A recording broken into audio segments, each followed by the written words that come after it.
Amigos, que Dios les bendiga. Bienvenidos a una nueva edición del Evangelio Diario.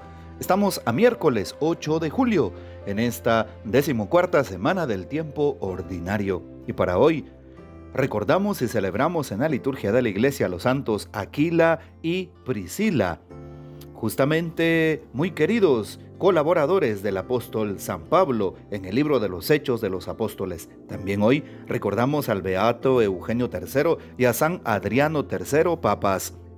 San Bernardo así les escribía a los cardenales después de la elección de Eugenio III, monje de su orden. Es un hijo delicado y su modestia está más acostumbrada al retiro y a la quietud que a tratar cosas exteriores, que es de temer que no sepa cumplir los oficios de su apostolado con la necesaria autoridad. El temor de que el manso pontífice no estuviera a la altura de la situación lo condividían muchos, pero el Señor, como escribe el cardenal Ambosone, su contemporáneo y su biógrafo, le concedió tal ciencia y elocuencia, tal liberalidad y fuerza en la administración de la justicia que superó en actividad y fama a muchos de sus antecesores.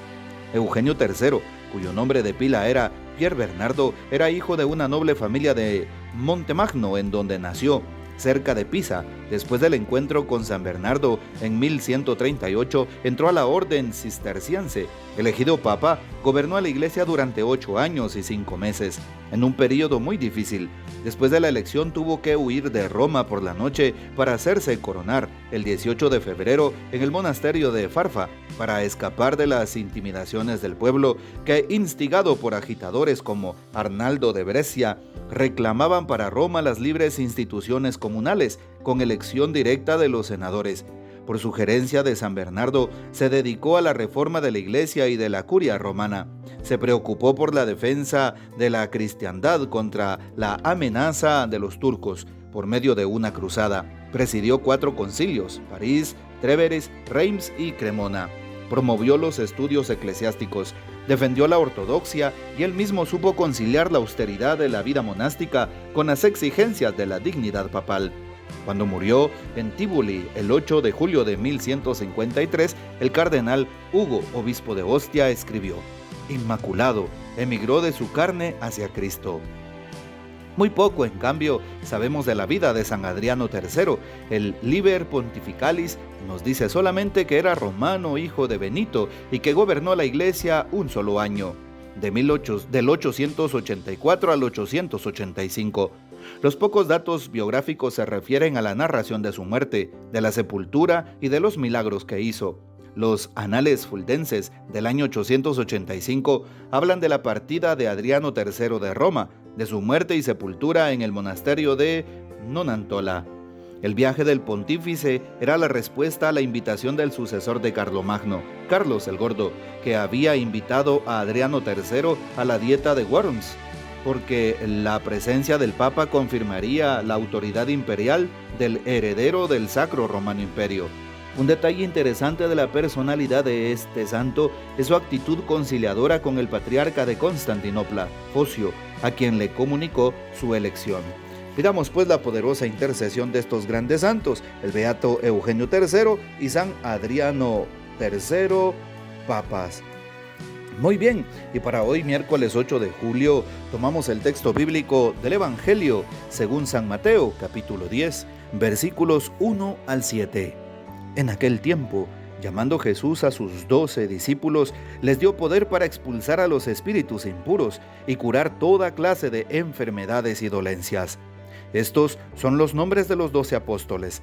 El primero de todos, Simón, llamado Pedro, y su hermano Andrés; Santiago y su hermano Juan, hijos de Zebedeo; Felipe y Bartolomé; Tomás y Mateo el publicano; Santiago, hijo de Alfeo, y Tadeo; Simón el cananeo y Judas Iscariote, que fue el traidor. A estos 12 los envió Jesús con estas instrucciones: no vayan a tierra de paganos ni entren en ciudades samaritanas.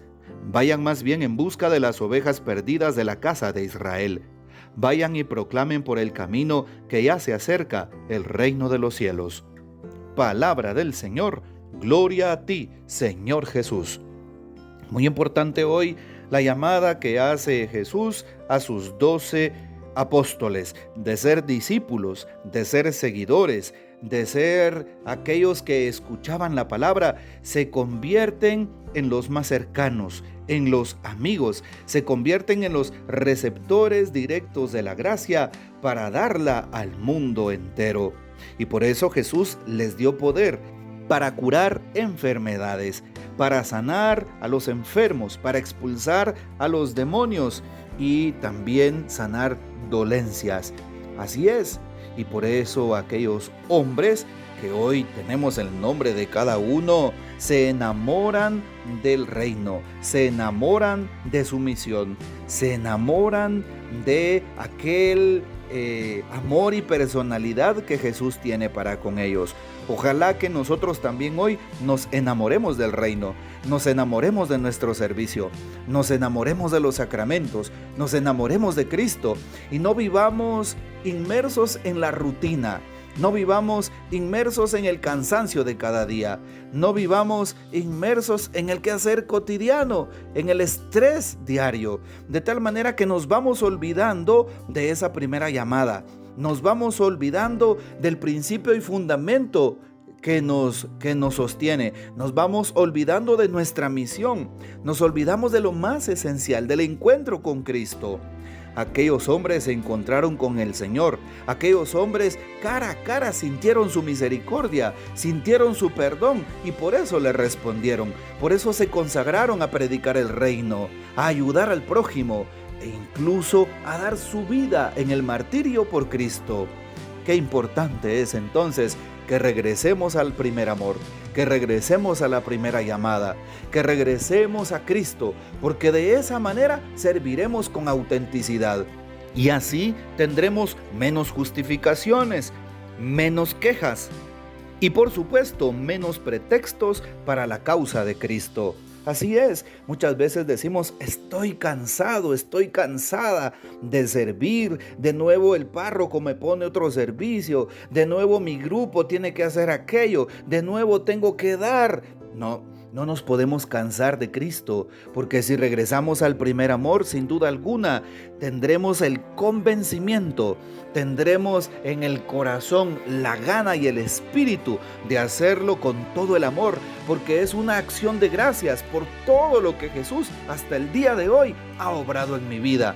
No solamente aquella sanación que hizo, no solamente la conversión de mi alma, no solamente porque me perdonó y me ve con misericordia, porque incluso está en el proceso de mi salvación. ¿Cuánto debemos agradecer a Jesús? Y muchas veces le ponemos peros a Jesús. Muchas veces limitamos la gracia de Dios porque limitamos nuestro servicio, porque le ponemos límites al Señor en su llamada. Así que no le digamos que no. Como los apóstoles hoy, respondámosle a Jesús como Él se lo merece. Y por eso le hacen caso al Señor y aquel mandato que les da. No vayan a tierras de paganos, más bien vayan en busca de las ovejas perdidas. Así es, hoy vayamos a proclamar que Jesús está vivo, vayamos a proclamar el reino y hagámoslo con nuestra propia vida, con nuestro propio testimonio. Pero no podemos dar testimonio si no amamos a Jesús, si no amamos su obra y dejamos menos de quejarnos, de señalar, de criticar, y le ponemos ganas al servicio de Cristo. Ojalá que lo hagamos con pasión, ojalá que lo hagamos con convicción, ojalá que lo hagamos con libertad, ojalá que lo hagamos porque Cristo no solo vale la pena, sino que vale la vida. Que el Señor nos bendiga, que María Santísima nos guarde y que gocemos de la fiel custodia de San José. Y la bendición de Dios Todopoderoso, Padre, Hijo y Espíritu Santo, descienda sobre ustedes y permanezca para siempre. Amén. Les encargo sus oraciones en este tercer día del retiro del clero arquidiocesano. Comparte este audio y hasta mañana.